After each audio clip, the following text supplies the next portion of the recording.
And first off, let's just clear the air and address the elephant in the room. We all face adversity.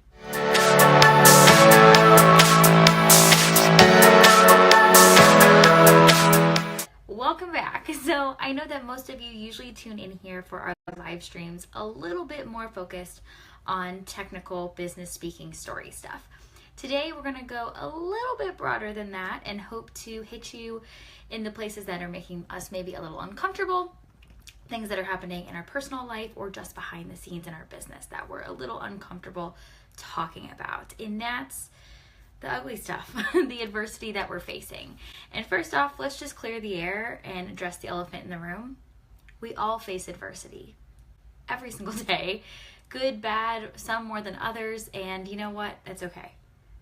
None of us need to pretend like we're perfect. And although on social media, sometimes it can feel like everyone we're following is living a perfect life and things are sparkling and shining and nothing goes wrong for them and their beautiful white couch.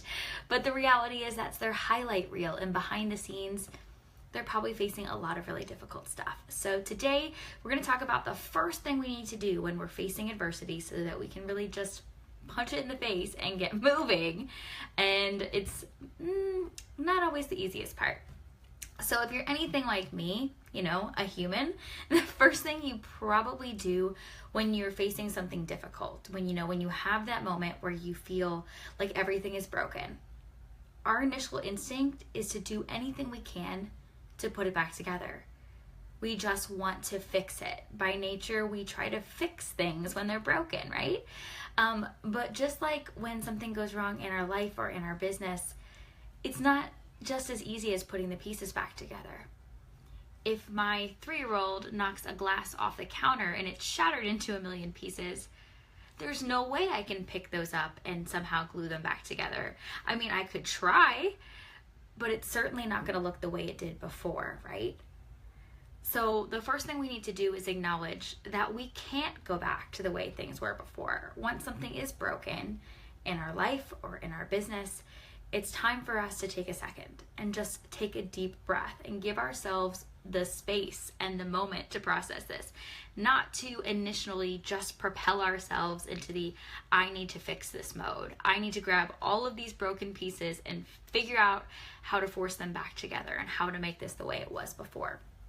We need to just realize that the person, the identity, the life, the whatever it was before that is now broken, that thing's gone.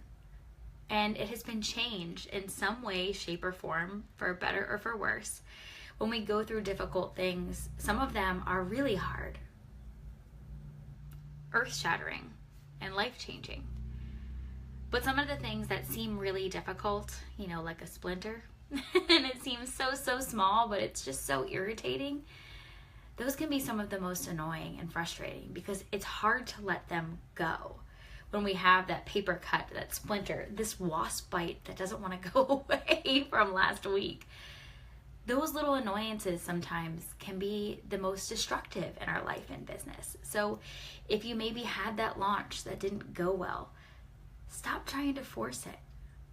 How can we sit back and look at it and decide that this thing's done? It's time for me to take a new perspective on this and look at it from a different place. Rather than being in the thick of it or on the kitchen floor picking up the glass, how can we step back and realize that this is going to be something different, that there are lessons to be learned here? I want to encourage you that when you're going through something difficult in your life, in your business, wherever it may be, that we have to take that moment to give ourselves a breather so that we can make a decision that we're going to move forward or not. Whatever that decision happens to be for you, no one can make it for you. So whatever it is you're facing right now, whether it's in your personal life or if it's in your business, if you happen to be in a place of transition or going through something difficult, give yourself that breathing room. Stop trying to force it and fix it. It's time for you to have the space to make that decision on what your next step will be. As much as I would love to take the step for you, I can't. I can encourage you and I can support you in it and I can cheer you on and maybe nudge you a little bit, but I can't take that step. But I want to encourage you to give yourself the space, because we're immediately going to go into this I need to fix it mode. I need to pick it up. I need to put these pieces back together. And until you can step away from that mess for a minute, it's going to be really difficult to see what that next step for you is going to be. I know we've talked a bit about this upcoming book next month, and I kind of want to just share with you a little bit about why I wrote it. Because for me, it was that moment on the floor, realizing that I had to make a decision and draw a line in the sand. And 11 years ago, I found myself in a Barnes & Noble bookstore. If you're in the Pinellas County area, the one at Tyrone Mall, exactly that one. Oh, I think it's a shoe store now, I lied. But it was a Barnes & Noble across the street, wherever. And I had been to the store 100 times before. I was, getting college textbooks or Cliff Notes in college and high school. But this time I just couldn't find what I was looking for. And I remember going through all the books. I was in the self-help section, and I was on a mission. I wanted something that was going to tell me how to fix this thing, how to fix the mess, how to put back together the pieces that I had shattered. And I picked up book after book after book, and there was nothing. And a kid who worked at the bookstore walked up to me, so calm, trying to be helpful, and said, Miss, is there something that I can help you find? You look like you're lost. And I just snapped. Everything broke for me. For weeks, I'd been holding back all of these emotions, and it just broke. Everything shattered right there in the middle of the bookstore. And I said, yeah, when you get the book that says, I killed my best friend and I don't know what to do, I want to read it. And until then, there's nothing you can do to help me. And it was just this moment, right, where I felt like I couldn't breathe. And this was all real now. For the weeks leading up to this, in full transparency, I'd been pretty medicated from the injuries I had from the hospital, and I was honestly just in a state of shock. Him asking me what I needed, it just broke it all away, and everything became real.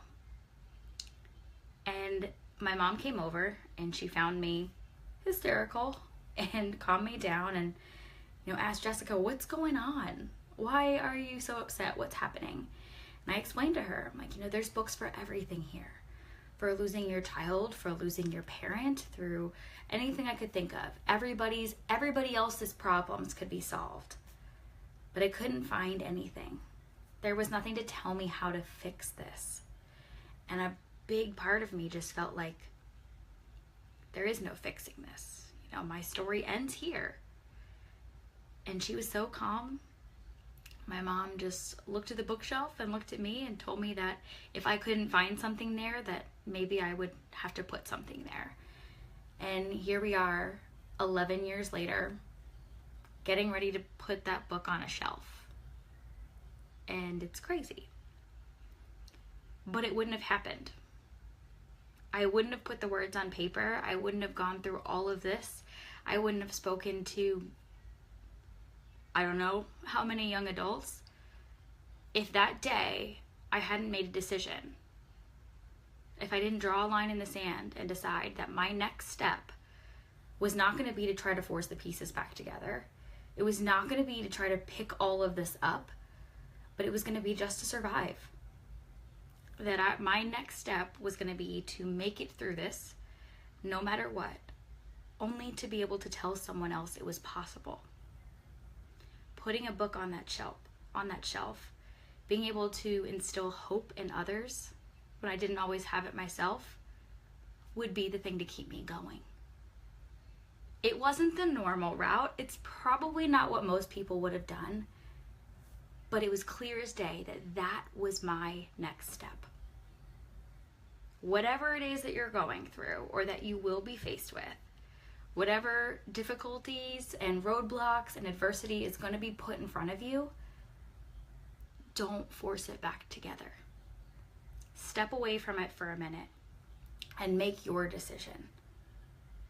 You're going to leave all the broken pieces on the floor in the middle of the Barnes & Noble, or are you going to pick them up and make something new from the mess? It's really difficult when we're thrown off the path that we have set in our mind of what we're going to be and what we're going to do and what things are going to look like. But sometimes, the plan's a lot bigger than our plan.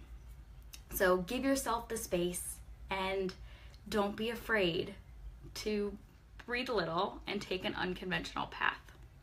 Whatever it is that you're pushing towards, I'm over here cheering you on.